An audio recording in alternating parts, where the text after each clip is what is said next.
Pemirsa, banyak yang mengatakan bahwa kelapa merupakan salah satu buah yang kaya manfaat. Tak hanya airnya saja yang menyegarkan, namun daging kelapanya juga bisa menjadi banyak olahan yang dimanfaatkan oleh masyarakat.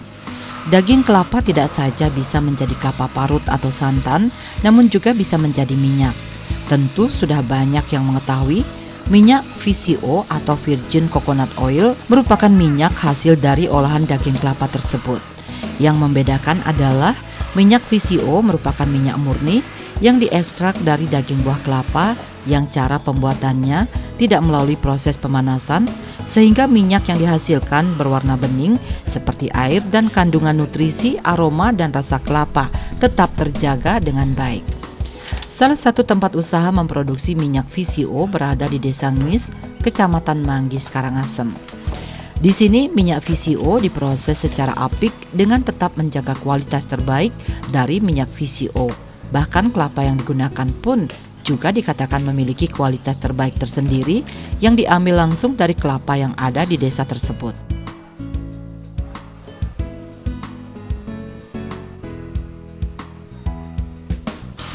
Usaha produksi minyak VCO milik Pak Ketut Nurage ini dimulai sejak tahun 2006. Setelah pensiun dari pekerjaannya sebagai pegawai negeri sipil, ia mulai memikirkan usaha untuk memproduksi minyak VCO.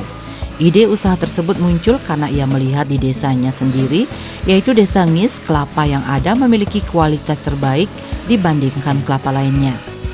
Tanah di Desa Ngis sangat cocok untuk ditumbuhi kelapa, sehingga kelapa yang dihasilkan memiliki kualitas unggul. Berangkat dari hal tersebut, ia kemudian memutuskan untuk memanfaatkan kualitas kelapa tersebut agar bisa diolah menjadi minyak VCO yang tentunya diharapkan akan bermanfaat bagi masyarakat.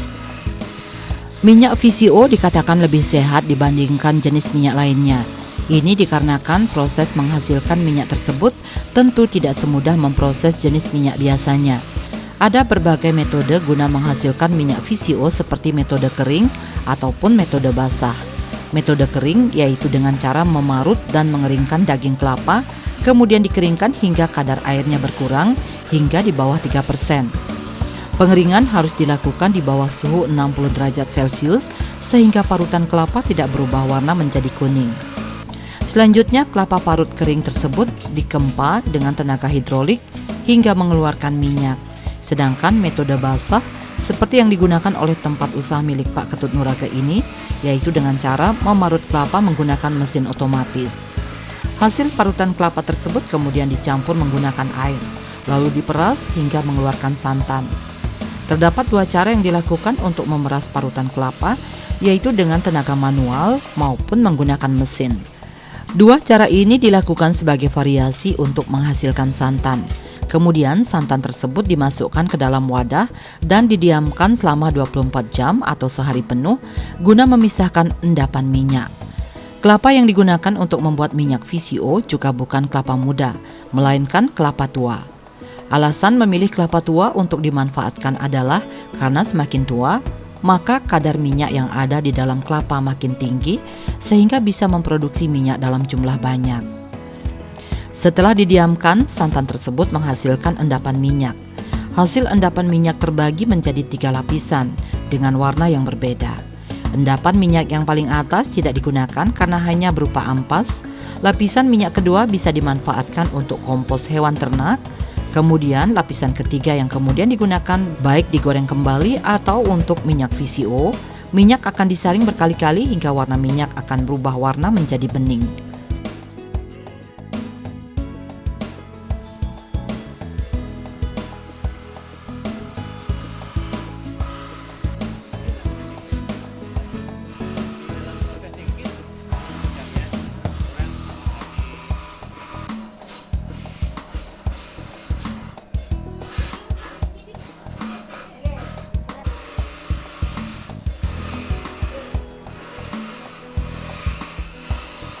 Yang berusaha itu diawali mulai dari tahun 2006 begitu yang pensiun 2005 dia mencoba untuk berproduksi niki gen dan sampai sekarang masih tetap berjalan gen dan anunya. Idenya kenapa? Idenya niki kan yang mendapat napi wasana ke majalah Trubus dari teman yang baca-baca, di sana ada cara membuat PCO. Lalu dia setelah baca, dia tanya di kampung, prosesnya hampir sama.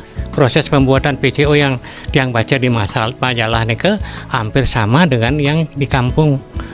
Deki kan deg-degang niki istilahnya, yang di majalah nike juga deg-degang juga. Enten namanya. Nah niki perbedaannya dengan membuat minyak kelapa yang digoreng niki, bedanya kalau PCO niki santan niki didiamkan selama 1 hari, kalau minyak goreng santan niki digoreng, enten namanya. Di sana letak perbedaannya dan hasil akhirnya pun berbeda. Kalau PCO nike dia tidak tengik karena ada proses penyaringan, sedangkan kalau minyak goreng nike tidak ada proses penyaringan. Nike dari segi bau, dari segi warna berbeda. Kalau minyak kelapa yang digoreng nike dia warnanya agak kuning. Kalau PCO nike bening dia anunya kayak nih kelapa. Nah asal mula yang memproduksi PCO niki kan lantaran kelapa di desa tiang niki cukup bagus kualitasnya kan, dan makanya tiang tertarik untuk membuat PCO karena kualitas kelapa niki lumayan bagusnya. Kadar kandungan minyaknya lebih tinggi dibandingkan dengan tempat-tempat lain, karena Riki tapi kondisi lahan Riki sekian meter dari di atas permukaan laut niki memenuhi syarat untuk ditanami kelapa. Kalau makin tinggi dia tempatnya, hasil kelapa kualitasnya makin menurun ya, enten. Ini dasar pertimbangan ya, enten. Setelah melalui proses penyaringan, minyak VCO kemudian dikemas di dalam wadah botol. Minyak VCO yang bisa dikonsumsi akan langsung dimasukkan ke dalam botol tanpa campuran apapun. Sedangkan apabila untuk diusap ke kulit, minyak VCO akan dicampur dengan pewangi untuk menambah variasi keharuman. Wangi yang paling disukai kebanyakan adalah wangi cempaka dan wangi melati. Dari manjat dulu deh, manjat kelapa. Sudah itu kelapa ini yang kita petik ini adalah kelapa yang betul-betul sudah berumur tua, yang kulitnya sudah coklat. Nah, saya tidak mau menggunakan kelapa yang masih belum tua, yang hijau warnanya itu kandungan minyaknya kurang. Pohonnya Dan kelapa yang akan digunakan kalau kita lihat dari proses awal nih mulai dia tumbuh bunga sampai dipetik nih kalau tiang baca di buku nih dia selama 1 tahun dia 1 tahun dari bunga itu sampai bisa dipetik dia 1 tahun umurnya gitu, dan berwarna coklat. Nah setelah kita petik tidak langsung saya pergunakan untuk minyak, tidak, saya diamkan dulu kira-kira 1 bulan supaya kelapa nike di dalam berproses seperti ada istilah Bali nike tombong kecil itu loh. Nah, kalau sudah tumbuh tombong berarti kandungan minyaknya itu lebih tinggi daripada yang tidak, enten namanya. Itu dipelajarinya dari mana Kak? Tiang baca dari buku, dari majalah, dari internet juga tiang baca nih enten. Tapi kualitas baik kelapa yang dimiliki niki dari apanya? Kelebihan kelapanya? Kelapa niki seperti yang tiang sampaikan tadi, dari hasil yang kita peroleh kalau dibandingkan dengan kita menggunakan kelapa bukan kelapa Riki. Nah, kalau tiang berbicara masalah pengalaman, tiang kan pernah juga menjual kelapa menjual kelapa kepada pedagang-pedagang jajan di Denpasar. Nah, tiang iseng tanya, Bu, kalau pakai kelapa saya umpamanya 50 butir dan ibu menggunakan kelapa orang lain 50 butir, mana yang lebih banyak santannya gitu. Dia bilang santan yang dari kelapa tiang ke lebih banyak dia gitu. Proses pembuatan PCO untuk di tempat tiang niki, yang pertama kita kan ngempuk dulu nges nges kampung setelah dinges empuk dan empuk kemudian diseloh kemudian dicuci, setelah dicuci baru diparut dia, dan baru diparut. Setelah diparut baru seperti niki prosesnya bejek, bejek dicari santan, medeg-degang santan niki, besoknya 24 jamnya baru kita tahu hasilnya. Santan yang didegang niki dalam toples niki dia terdiri dari 3 tingkatan ya Bu. paling atas yang kita sebut biasanya ke ampas-ampasnya ke, kalau kita sebut ke blondo, dan lapisan yang di tengah itu baru minyak. Lapisan di tengah ini ke minyak, baru kita ambil, kita kumpulin ke ya, yang paling bawah ini ke air paling bawah ini ke ya bisa kita manfaatkan. Satu, kalau kita pelihara babi itu bisa kita kasih babi anunya nih ke air yang paling bawah itu sudah limbah nih ke ya, dan lapisan atas nih ke kita kumpulkan lalu kita goreng, hasilnya itu menjadi minyak goreng, disebut dengan minyak tandusan enten namanya. Selanjutnya ya kita lakukan proses penyaringan. Ya penyaringan ini yang memakan waktu lama. Ya, berapa lama? Mungkin tergantung, umpama dia mungkin produksi niki 150 butir nggih. Paling banyak kita dapat itu 15, paling banyak sekali nih ke 15 liter. Kadang-kadang bisa 10 enten anunya. Jadi perbandingannya itu tergantung juga dari anunya kelapa nih, walaupun kelapa niki sama anunya, tapi kadang-kadang kan bisa juga berbeda anunya nggih. Volume airnya itu juga berbeda kayak dan pengaruhi Bu gitu. Mempengaruhi airnya nih, kalau terlalu banyak airnya dengan kelapa nih ke santan nih ke bisa kadang-kadang tidak jadi Bu. Karena dipengaruhi oleh cuaca. Kalau cuaca itu dingin bisa tidak jadi. Dan suhunya itu paling tidak suhu kamar. Nah, suhu ruangan itu suhunya nih ke baru bisa jadi nih ke. Minyak VCO memiliki banyak manfaat yang baik bagi kesehatan tubuh. Dikatakan kandungan asam laurat yang terkandung dalam minyak VCO menjadi salah satu kandungan yang bagus. Minyak VCO apabila dikonsumsi secara rutin membantu menjaga stamina dan daya tahan tubuh, atau juga bagus untuk melancarkan pencernaan dan bermanfaat bagi jantung dan manfaat murni lainnya yang bisa didapat dari minyak VCO. Minyak VCO juga bagus untuk melembabkan kulit, cocok digunakan untuk pemijatan atau bagi yang memiliki masalah bau badan, juga dapat menggunakan minyak VCO. Setelah nikah kita nanti mengemas itu ada yang untuk dikonsumsi itu natural tanpa aroma, dan yang kedua itu adalah ini yang berisi aroma. Aroma itu dimanfaatkan untuk luar, untuk kulit, biasanya untuk bayi gini ke itu anunya produk yang di sini, dan dari tahun 2006 yang berproduksi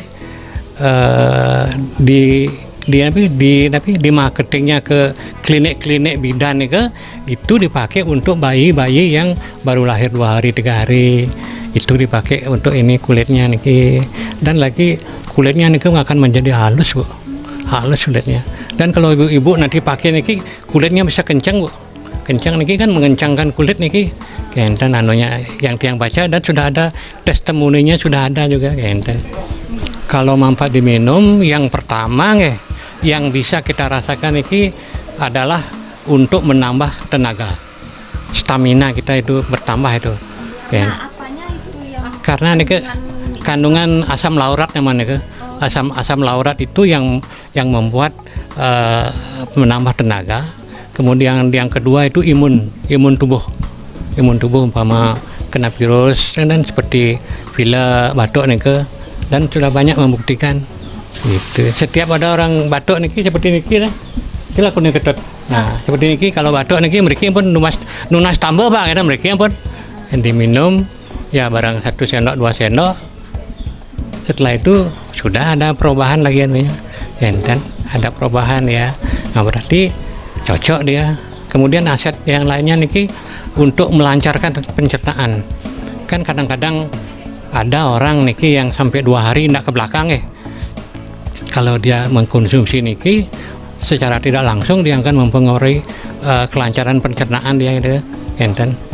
Tapi yang paling penting kandungan dalam minyak kelapa adalah asam lauratnya yang paling penting enten untuk kadang-kadang dibilang di koran kan untuk tapi masalah untuk COVID kan bisa katanya ada, tapi kan dia belum bisa dibuktikan lah, karena itu kan virus Bang karena sejenis virus itu dilawan oleh enten.